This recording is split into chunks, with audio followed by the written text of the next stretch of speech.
Story of the Air Blue plane crash on Maragala Hills early morning at Jinnah International Airport in Karachi.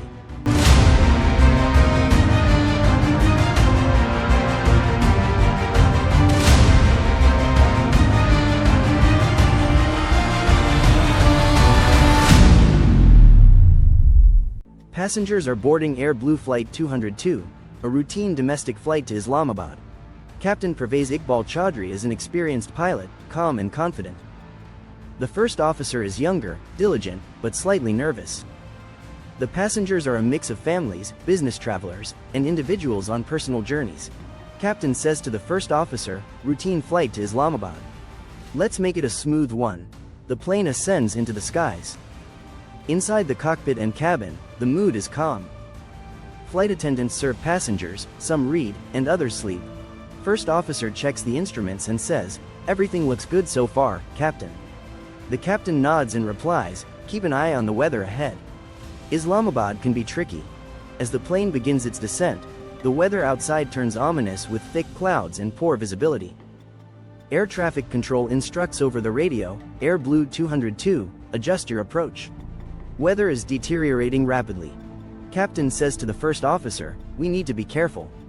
These hills around Islamabad can be tricky in this weather." Tension builds as the instruments show the plane is slightly off course.